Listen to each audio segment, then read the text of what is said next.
Hey guys, how are you? Welcome back. Good morning. It's Friday morning. I hope you guys are all okay, in good health and good faith. Your boy Eba's been doing, kind of rough.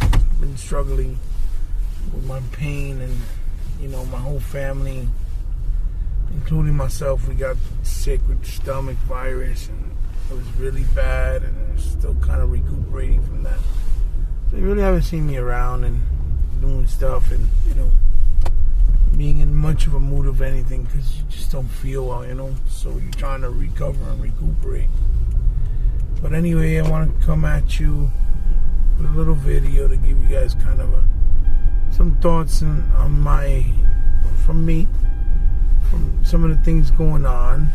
Mainly some really cool, positive stuff that you're seeing about Xbox and in gaming. But, people obviously trying to still skew it and turn it around and make a negative out of it, which is really a moot point at this point. But anyway, I'm glad to see that, the whole, situation and my whole, conversation that I had in the video that I made back a while back about Game Pass, and the one where I was addressing King Thrash, which that's one of the main reasons why I haven't really bothered to have any type of conversation with him, because I said that the point is moot because he's wrong about Game Pass not making money. And I explained that very clearly and vividly in my video. And here you have GDC come out and Sarah Bond and Phil Spencer do a nice little interview where you can actually view it in the channel on Xbox and YouTube and some other outlets. And they go into that and one of those conversations about how well Game Pass is doing. And the numbers are really, really phenomenal. They talk about how 50% people buy 50% more games and are active on Game Pass when they have Game Pass, right? Or when they're using Game Pass, which that's been my whole point and argument the entire time. I said it makes sense because it's a service that you pay for a small premium price, which is not even a premium price, it's just a small price. It's almost like making a donation to a foundation. Or when you go to the store and it says you want to donate $1, it's something very simple, very minimalistic. Even though we are in trying times, obviously. But with the value and the amount of content that you're getting, it's like basically paying less than a cent, 1 penny per game. So it's you can't beat it. It's something that can't be denied. And I said that it's a proposition where it's too much of a non-high risk for gamers and consumers to actually go out and purchase and get, even if you don't like a certain ecosystem as much or a certain console as much. Most people, when they get on Xbox, they automatically think, especially if they haven't been on the console for a while or at all, or if they only played on PlayStation or on Nintendo, that Xbox is this horrible experience. They don't have no games, they don't have no exclusives, they don't have nothing unique or enticing to have or to even involve or invest.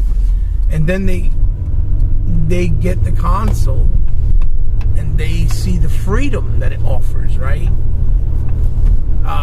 Where you can get all these different features and quality of life things like, backwards compatibility with 4 generations, boost mode, free enhancements, Dolby Atmos, surround sound availability, Dolby Vision, you know what I mean?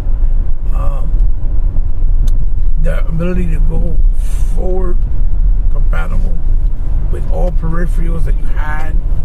You don't have to worry about rebuying them, even from last generation. DLI, things like that, which is directly its input on the actual console controller for low input, low latency input on your games. So many cool things that are not really spoken about. That's one of the best features on the Xbox console and controller that really is not spoken about, right? And they realize, that it almost seems like they realize that they missed out, or they've been missing out on something for a while, which is great. And that's why when they play these games on Game Pass, independent, day and date for third party, exclusives that they didn't know were there. Because like I told people a couple times before, there are even some games that are not on PC that you could only play, on Game Pass. And they'd be like, oh, what are you talking about? No, sir. I was like, yeah, they are. They're not a lot, but they're there, like Arizona 1 and Comic Jumper, right? And like, Crimson Dragon, D4, they're the Forza Horizon 1 and Forza Horizon 2, Forza Motorsport 5 and 6, even 7, they're not there, or 6 rather. They're Halo Master Chief Collection, the Rare Replay Collection. Those are the games that you could only experience on the Xbox One console. Whether they're small or big or old doesn't really matter. The point is that they're games you can experience. Just like you get a lot of games on PC that are shovelware a lot of times from a lot of independent places that you don't get on the console, on the Xbox. So, it kind of works both ways. It doesn't really matter, but they try the games and they see, and so since they're not having to pay $70 or $80 day one and then have a debacle like what's happened right now, as a good example, with games like Gran Turismo 7, right? Or like Forza Horizon Forbidden West, where you haven't really heard numbers either because the game had a lot of glitches and problems for a lot of people. I'm not saying everybody, but for a lot of people. And then Elden Ring comes out of nowhere because it's so hyped up as the hype beast. And, and then people fell for the hype, right? Went out and bought it. Even though they never even liked that type of game or the genre from the Dark Souls series. Or from software as a whole, as a developer. I mean, I read an article yesterday where, I think it was 60, 70% or 80% or maybe even 50, I'm not sure, I gotta look for it, of the players of Elden Ring stopped playing the game from, I guess, its initial release, and since it launched and from all the big people that bought it, they stopped playing it because a lot of people bought it thinking that, oh yeah, this game's gonna be good, and then they realize, oh no, I'm not gonna keep wasting my time, or it's not my type of game. Which I knew that was gonna happen. I even told my boys that, look, it's gonna sell, but most of the people are not gonna finish the game, they're gonna return it. It's gonna be the most returned game because it's not a game for everybody. It's still a niche genre. You understand? Even if it sold 13 million units, it's still a niche genre. And hype will make people go out and buy something, even if they don't appreciate it. They've done it before in the past with other games. So, that didn't help either. And you see how these people spend that amount of money on the games and feel like they were not getting their value for their money, right? their money's worth. With Gran Turismo 7, let's say, or even Horizon, because of problems and because once they beat it, they realized it was the same thing, just with nicer graphics and a few new features, right? So that is a problem that you don't have when you're on Xbox, because automatically you get all the exclusives free on that service or included in that service. And I use the word free not in a disrespectful manner, but just in the logic that every game there, if you were to put value on it or how much you're paying for it based on the price of the subscription, especially if it's only the $10 one, like I said, you're not even paying a penny for each game. So it's almost like you're getting a bunch of free games and you only pay for a few games, right? So being on an Xbox ecosystem, you don't have to be afraid of that. You don't have that problem. Right from day one when you purchase the console. You buy the console, you don't have that problem.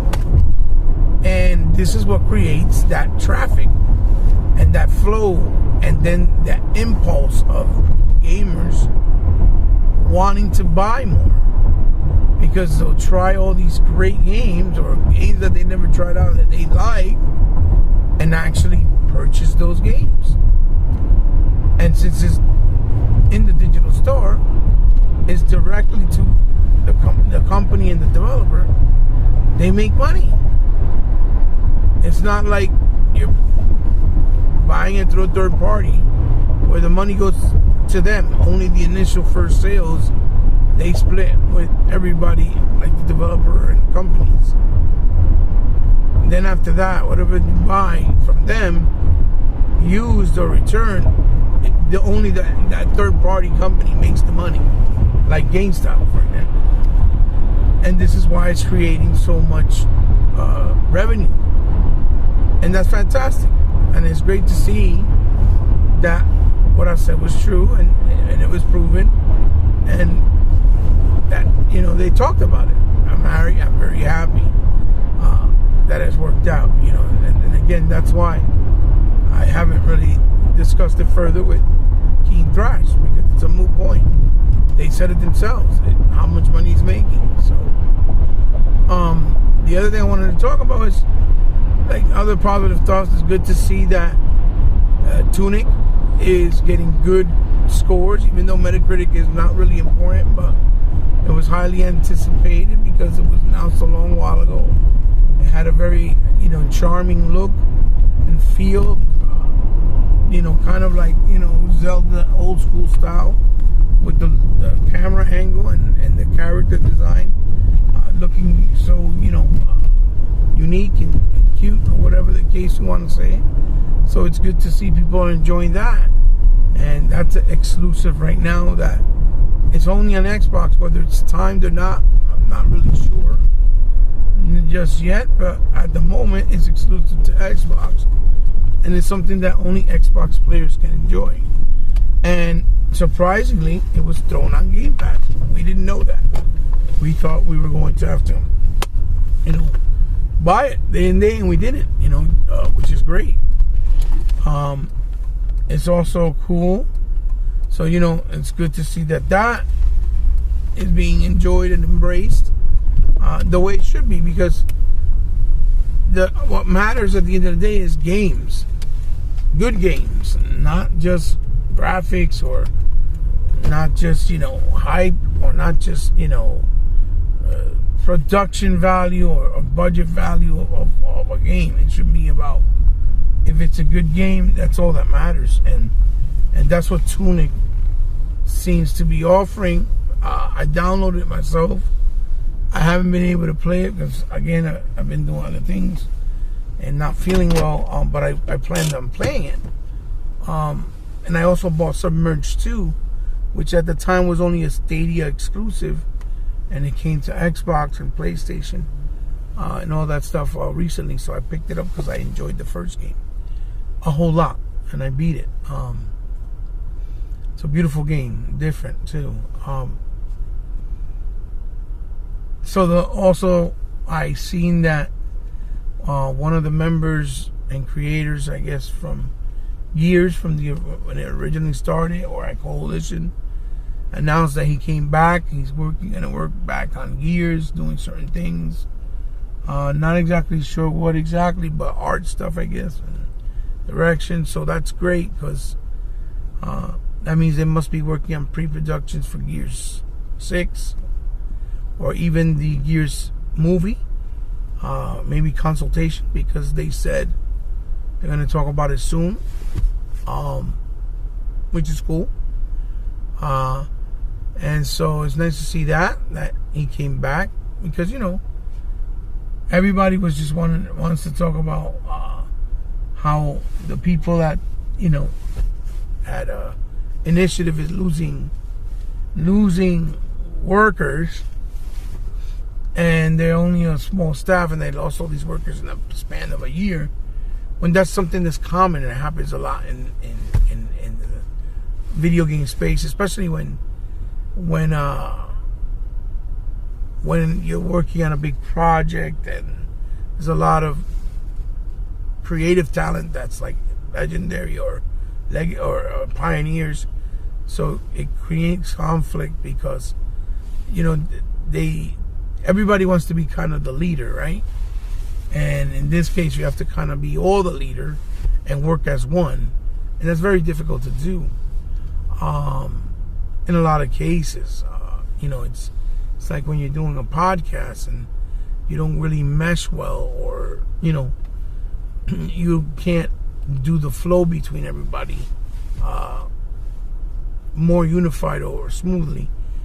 It becomes very difficult, right, to host it or to be on it, or whatever the case may be. So it's good to see that he made the announcement. I forget his name, but he was on Twitter and said it, so that was a good thing. Oh, and then lastly, I want to talk about how they said that Hellblade 2 is production quality is over the roof. And that really doesn't surprise me, because that was something I spoke about in videos and podcasts like 3 years ago, when I finally played Hellblade, beat it, and was speaking about it. And I've always said that Ninja Theory was a developer that had a lot of talent, and that they were always doing really good quality games, even though they didn't get their shot or their break yet, right? They didn't get discovered yet. And that I knew they were going to do a phenomenal job. And I said, imagine if they did that Hellblade with such, dire circumstances, with like 12, 20 people in a small little office. They had to get cameras from Home Depot. They weren't sure if they were going to be able to finish the game, the budget, all that. And they did what they did, and still managed to keep their composure, and still managed to keep the quality, which proves two things. It proves that something like what's going on, let's say an initiative with Perfect Dark, with more money, more budget, more space, and more accessibility, that they can still get things done, right? If somebody like Ninja Theory, under their circumstances, they got it done because they had a good leader in the main head guy, and they had composure. And that's all it really takes. The will to do something, the leadership, the focus, and the vision, not to lose it. And everything will work out, right? It doesn't matter. If it takes a little longer, that's fine. As long as you stay focused on what you want to create with these developers. And it's good to see that. That's the rambling and what's going on, because it's a beautiful thing. It's a beautiful thing. And I knew that was going to happen, because Ninja Theory always had talent.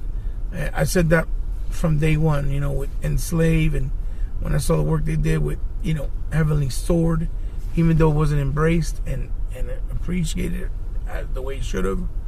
Obviously with Hellblade, even Kung Fu Chaos on the OG, when they made that was a very fun game. And then the DMC reimagination, excellent game, even though it felt more gothic and emo, as opposed to,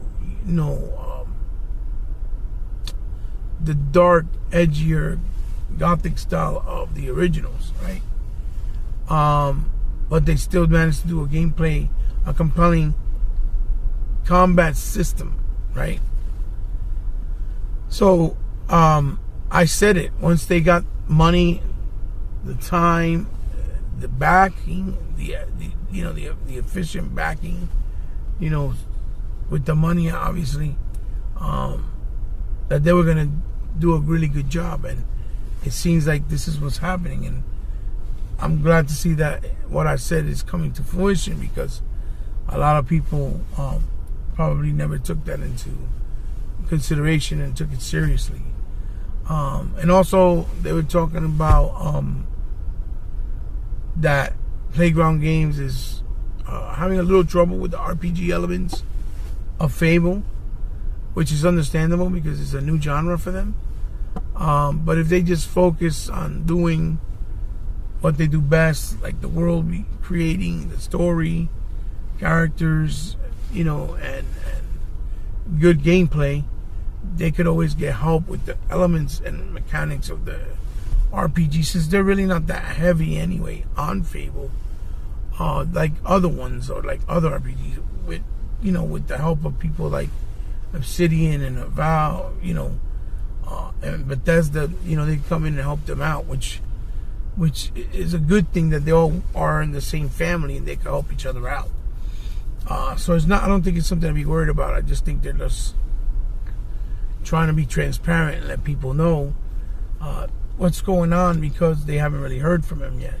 But we'll get a lot of these answers, quality questions answered by E3 this year, which is in another 2 months, I think. So it should be a lot of unanswered questions by then, and which is good, So it's good to see a lot of good, positive Xbox stuff that maybe people don't want to talk about, except they want to keep talking about Rare losing employers, even though women are getting sexually harassed at PlayStation, and apparently that's okay.